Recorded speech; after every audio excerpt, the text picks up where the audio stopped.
اگر عملیات ادامه پیدا کنه میتونن که بهش دسترسی پیدا کنن. اما این که گفته میشه به شخص وابسته نیست، آیا واقعا جمهوری اسلامی به شخص وابسته نیست؟ اگر علی خامنه‌ای کشته بشه همون لحظه چه اتفاقی میفته؟ نقض دستگاه سرکوب از کار میفته. این مهمترین اتفاقی است که با مرگ علی خامنه‌ای میفته. ببینید ما اندام دستگاه سرکوب رو داریم، ولی مغز و اعصابش اگر از کار بیفته تمام معادله تغییر خواهد کرد.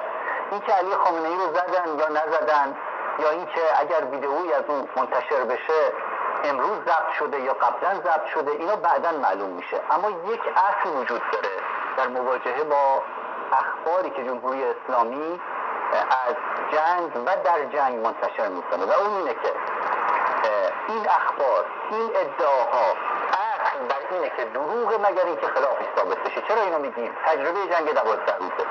در جنگ 12 روزه هم قبل از جنگ، یعنی مبنای ورودشون به جنگ، و هم در امتداد جنگ چه اتفاقی افتاد. قبل از جنگ میگفتن که اگر اتفاقی بیفته تل-آویو و حیفا یکسان خواهد شد. چنین اتفاقی نیفتاد، حتی نزدیک به چنین اتفاقی هم نیفتاد. این مال مبنای ورودشون به جنگ و ادعاهاشون.